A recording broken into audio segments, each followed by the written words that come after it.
আমি ওখানে থাকা অবস্থায় আহলে হাদিস এই ব্লকের সাথে পরিচয় লাভ করিনি। নরসিংদীতে পড়াশোনার সুবাদে এসেছি, তখন রাস্তা দিয়ে যখন বাসে করে আসা যাওয়া করি, আরে 3:15 বাজে আজান দেয়, এটা কোনটা আওয়াজ? মুয়াজ্জিন কোন ঘুম থেকে উঠা বেহুশ হইয়া আজান দিল কিনা? পরে জানলাম যে না, এইটা আরেকটা গ্রুপ, আরেকটা ব্লক আছে। এরপরে হাদিসের সাথে মিলাই দেখলাম যে না, এটা হাদিস সম্মত একটি আমল।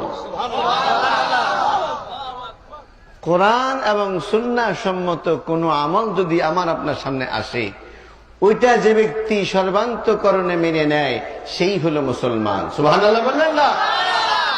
আমি কোন ব্লকে জন্মগ্রহণ করেছি এটা দেখার বিষয় নয়।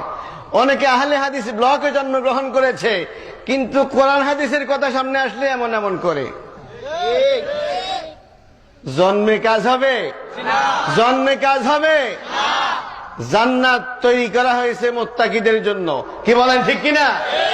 এখন একজন তার ছেলের নাম রাখছে মুত্তাকি, কাজ হবে? হ্যাঁ, সারা দুনিয়ার সমস্ত উলামায়ে কেরাম একমত, 72 ফেরকা, 73 ফেরকার মধ্যে 72 ফেরকা বাতিল, তারা জাহান্নামে যাবে, কি বলেন ঠিক কিনা? এক ফেরকা জান্নাতে যাবে, ওদের পরিচয় হলো আহলুস সুন্নাহ ওয়াল জামাআহ। এখন আমি 10 জনকে সাথে নিয়ে একটা দল করলাম, আর সেই দলের নাম দিলাম আহলুস সুন্নাহ ওয়াল জামাআহ। এটা কি উদ্দেশ্য? তাহলে নাম বড় কথা নয়, মূল নাম হলো ইসলাম, মূল নাম হলো মুসলিম, কি বলেন ঠিক কিনা?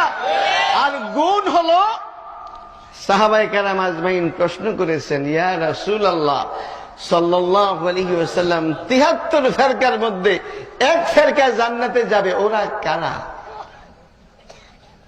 তখন নবী সাল্লাল্লাহু আলাইহি ওয়াসাল্লাম বলেন নাই ওরা হানাফি, বলেন নাই ওরা শাফিঈ, বলেন নাই ওরা সালাফি, বলেন নাই ওরা আহলে হাদিস, এরকম কোন কথা তিনি বলেন নাই। তিনি কিছু গুণের কথা বলেছেন, কিছু কোয়ালিটির কথা বলেছেন। সেই কোয়ালিটি কি? মা আনা আলাইহি ওয়া আসহাবি, যেই মহাসত্যের উপরে আমি আছি, যেই মহাসত্যের উপরে আমার সাহাবায়ে কেরাম আজমাইন রয়েছে, কিয়ামত পর্যন্ত যে বা যারা ওই মহাসত্যের অনুসরণ করবে, ওরাই হলো আহলুস সুন্নাহ ওয়াল জামাআহ। সুতরাং আমি আপনি যখন কোনো কথা বলবো, সেটা এই জন্য বলবো যে এটার পক্ষে নবীজি আছেন, কি বলেন ঠিক কিনা?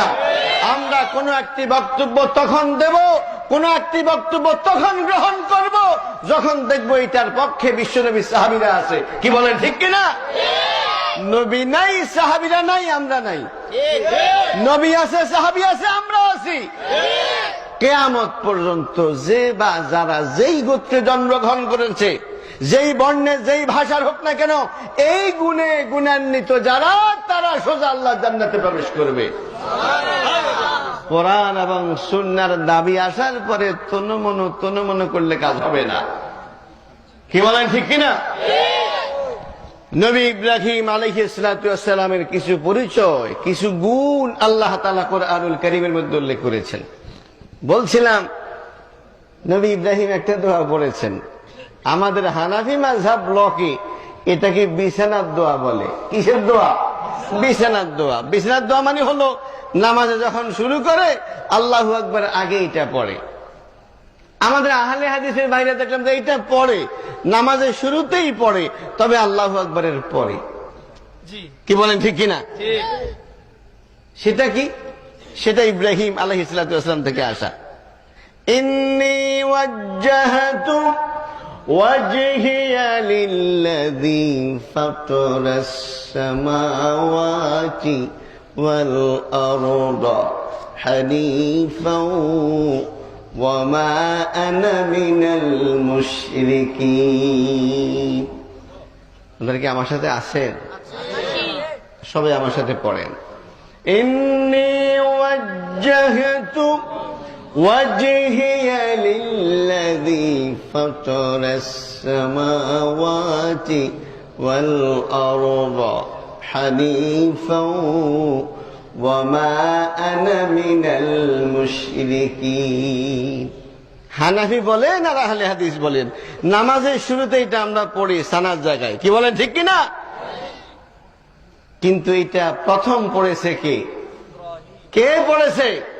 সুবহানাল্লাহ বললেন না? আল্লাহ তাআলার কত পছন্দনীয় গোলাম তিনি, তার এই বক্তব্য আল্লাহর কাছে এত ভালো লেগেছে, আমাদের কোরআনের মধ্যে তার দোয়াটা দিয়ে দিয়েছেন। এখানে কি বলা হয়েছে? আমি কোনো দিকে আমার চেহারা ফিরাই না, আমি আমার চেহারা ফিরাই স্রষ্টার প্রতি, সৃষ্টির প্রতি নই। যিনি আসমান এবং জমিনকে সৃষ্টি করেছেন তাকে রাজি, তাকে খুশি করার জন্য আমি কাজ করি। আসমান এবং জমিনের কাউকে খুশি করার জন্য আমি কাজ করি না, কারণ আল্লাহ ছাড়া আসমান জমিন সহ কোন মাখলুকের রাজি এবং খুশি করার জন্য কাজ করা, এটা হলো শিরক। যেই ব্লকেই আপনি জন্মগ্রহণ করুন না কেন, যদি আপনার নিয়তের মধ্যে সমস্যা থাকে তাহলে আপনি শিরক করছেন, কি বলেন ঠিক কিনা? আল্লাহ ছাড়া কারো রাজি, কারো খুশি করার জন্য কোনো কাজ করা, এটা কি শিরক। আমার কাছে ভালো লেগেছে, আপনাদের যিনি কালেক্টর তিনি দোয়া করার সময় বলেছেন, আল্লাহুম্মা বারিক আলাইহি, আল্লাহুম্মা সাল্লি আলাইহি। তিনি বলছেন আমি আসার পরে যে দানের কারণে আমরা কাউকে ফার্ম দেই না, কি বলেন ঠিক কিনা? কাউকে আমরা ফুলাই না। বহু জায়গায় কিন্তু যখন কালেকশন হয়, তাকবীর, আল্লাহু আকবার, অমুক ভাই এসছে, আমরা তুলে নেব, আমরা ওই যে 10,000 টাকা দিছে। এই অনেকে হাবা মারে, আবার অনেকে হাবা মারার জন্য উৎসাহিত দেয়, আমার নাম কোন, কি বলেন ঠিক কিনা?